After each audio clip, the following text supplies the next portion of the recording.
Shalom. Call Aloyim Yahweh Ba'ashem Yahweh Shai Ba'ashem Rachak Wadash. Double honors to our apostles and elders of Great Millstone, and peace and blessings to the elect. I want to jump into this article from Yahoo Finance. The title says, World War III seems like it's coming. It says, doomsday shelter manufacturer for ultra wealthy as Mark Zuckerberg, Bill Gates, and other billionaires cause buying frenzy. So what's going on basically is you have these ultra wealthy individuals, obviously Edomites, that are buying these luxury underground bunkers because they're preparing for World War III. Now, even if you didn't know about the scriptures and that World War III was prophesied, something like this should tell any logical or sane person, World War III has to be coming if people like Mark Zuckerberg, Bill Gates, and these other billionaires and multimillionaires are buying these underground bunkers in order to protect themselves. The next logical thought should be, well, damn, how bad is it going to get if they have to buy bunkers that cost hundreds of millions of dollars? What the hell kind of a condition is about to be played out to where they got to go underground? And how do I get protected?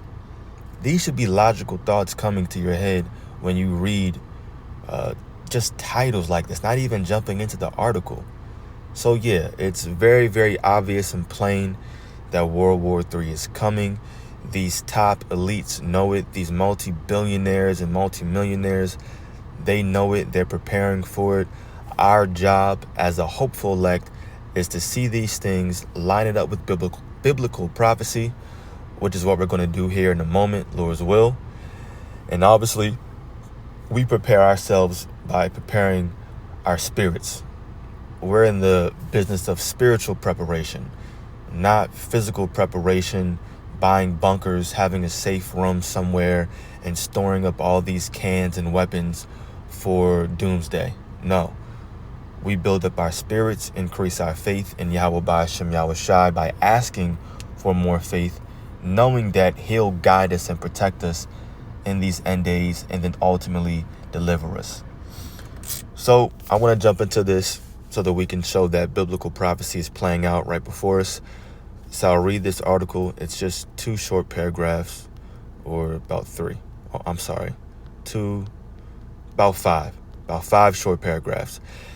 It says, in recent developments that sound ripped from the pages of science fiction, there's been a surge in the construction and purchase of luxury doomsday shelters, with billionaires such as Mark Zuckerberg and Bill Gates among the wealthy people engaging in what some are calling a buying frenzy.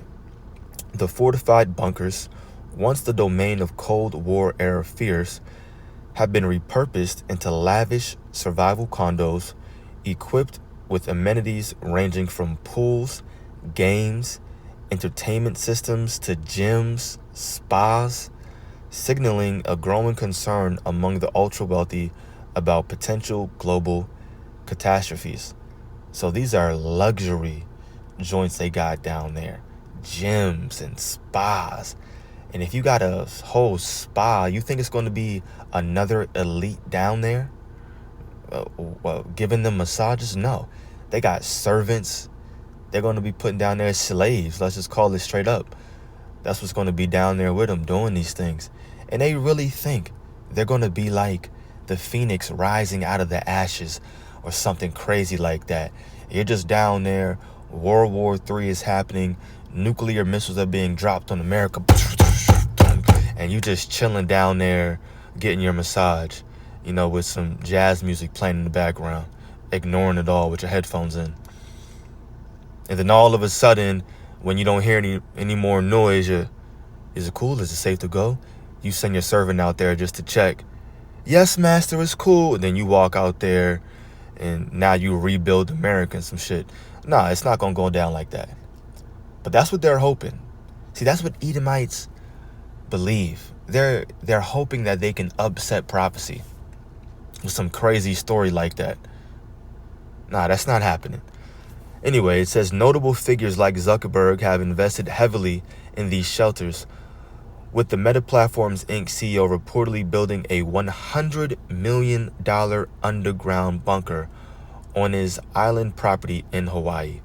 $100 million. This revelation has seemingly opened the floodgates, with companies specializing in apocalypse readiness witnessing unprecedented demand for the world's wealthiest people. So these different companies that specialize in building these different bunkers, they're seeing a huge influx of these different wealthy individuals saying, look, I got to buy this. I got to buy it. I need protection. What can you do for me? How long is it going to take? Just throwing their money. $100 million is what you put into an investment somewhere for these individuals. And that's play money to them. But they're saying, nah, you know what? It's worth my time and my money to buy this, buy this bunker. That's what they're doing now with their money. It says Ron Hubbard, CEO of Texas-based Atlas Survival Shelters, told The Hollywood Reporter, World War III seems like it's coming. Hubbard said the news of Zuckerberg's Hawaii shelter has sparked what can only be described as a buying frenzy among the super rich for doomsday shelters. These bunkers are no ordinary safe havens. They boast features that seem to blend luxury with an almost dystopian level of security. Now watch this last paragraph. This is what really made me be like, wow. It says strategically armored and fortified environments Inc. founder and president Al Corby told The Hollywood Reporter that one ongoing build involves a fortress-like structure accessible only via a movable bridge, surrounded by a moat filled with flammable liquid that can be ignited to create a ring of fire. Now, I'm like, what is a moat? So I highlighted it, look up, and this is what they built. But it's an underground bunker, right? So basically, imagine you have like a hilly area, mountainous region, and then that region is only accessible with a bridge. But that bridge has to move, and then you're able to enter into the fortress, the little mountainous area, right? And then you probably walk down a path and you go to the underground bunker. So what is a moat? A moat is a deep, broad ditch, either dry or filled with water, that is dug and surrounds a castle, fortification, aka your bunker, building or town, and that's it. So it's a deep ditch that's usually filled up with water that's fortifying a certain area. And that's what this person has. And then the water is flammable. It's flammable liquid that can be ignited to create a ring of fire. Now, if your mind went where mine went, all you're thinking about is nuclear missiles dropping into that water and burning down their whole entire bunker. That's what's going to happen. Or the fire from the chariot's going to come down and light up that water, if not the missiles. Burn their whole joint up. But this is what they're creating. This is crazy. It says defenses also include water cannons capable of downing aircraft, flamethrowers, steel walls that can seal off the compound, and a gassing system for extreme measures. Retarded. The attention to detail extends to ensuring long-term survivability. See? With facilities such as many medical centers equipped with operating tables and a comprehensive supply of medications. So they trying to be down there and last however long they have to. Year, 2 years, 3 years. No matter what. Hella food down there, hella entertainment, medical facilities and devices. Thinking they cool. Now, where is this found in the scriptures? Now that we've taken a lot of time to read the article. When you go to the book of Revelation, this is obviously a book of prophecies that will be revealed, right? John wrote this on the island of Patmos around 96, around that time AD. right? So now you fast forward to about, we'll just say 2,000 years later. We'll just round. Now we have what we call the Bible, and we can go to this prophecy, and we just read how it's being played out. So this is Revelation 6, starting at verse 15. And the kings of the earth, and the great men, and the rich men, your kings, great men, rich men, right? It says chief captains. It goes on to say the mighty men and every bondman and every freeman hid themselves in the dens and in the rocks of the mountains. What is that? That's your bunkers. And like I told you, they got servants down there. They got people that's going to be tending to their wounds, waiting on them, dining, basically, bringing them food, cooking for them. You think the ultra wealthy about to be down there cooking lasagna themselves and shit? No. No. Bring this garçon. They got people down there for them doing all this. And they pay for it. $100 million bunkers. It says, verse 16, and said to the mountains and rocks, fall on us, and hide us from the face of him that sitteth on the throne. His name is Yahweh, it's not God. And from the wrath of the Lamb. The Lamb is his only begotten Son, whose name is Yahweh Shai, not Jesus. And these ultra wealthy people, they really know what's coming. They know that this is prophecy and that Yahweh is sending his only begotten Son, Yahweh Shai, to destroy this world and start a new one. Now, more specifically speaking, to really destroy utterly Babylon the Great and the land of Israel as we know it. Now, this land of America will never, ever be populated ever again. It's only going to be desert animals, and you can read about that in the book of Jeremiah, I believe, and one other place. And the land of Israel obviously will be built back up, and the true Hebrew Israelites will dwell in that land safely by ourselves. Lord's will, what we're hoping for is to make it there and to make it through World War III, to be delivered and to make it to Israel, right, by way of chariots. Now let's show you that World War III is prophesied in the scriptures. We'll jump over to Revelation, I believe it's 11. 11 sounds good. And the dead bodies lie in the street.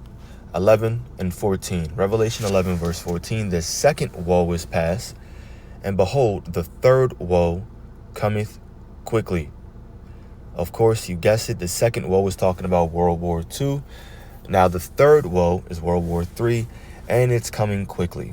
How do we know? Because of articles like we just read. Those are our signs that let us know that we're living in the end days. And Yahweh Shai himself told us that we would have wars and rumors of wars. It should be no question in your mind what time we're living in. I don't know why my phone does that. So now Yahweh Shai is breaking down certain signs that would be happening in the end days to let us know how we can gauge his return. So Matthew 24 verse 6 says, and ye shall hear of wars and rumors of wars. See that ye be not troubled, for all these things must come to pass, but the end is not yet. And that's exactly what we're hearing. Literally every single day, there's a new article about World War III. Now we're hearing about these bunkers. That's it. So we showed you where the bunkers are prophesied. We showed you where World War III was prophesied. We just read Yahweh Shai, the Messiah, our Savior himself, warn us and let us know that we're going to hear of wars and rumors of wars. It should be very, very obvious of what time we're living in. So our job, once again, is to prepare ourselves spiritually. Jake ain't got money for these goddamn bunkers. And who gives a damn anyway? Right? We put our trust in the Lord. We have faith knowing that we're putting in work for him right now. And of course, he's going to reward us if we're a part of that elect number with deliverance, protection first and foremost, before the missiles come, and then deliverance through the missiles. So that's why we build up our spirits and ask the Lord for faith, continue to do his will, and we will be rightfully rewarded. Of course, if you're part of that number, right? That's our hope. So, Kol Haloyim Yahweh Ba'ashem Yahushai Ba'ashem Rakak Wadash. Lord's will, this was edifying to the elect, double honors to our apostles and elders, the great millstone, peace and blessings to the elect. Shalom.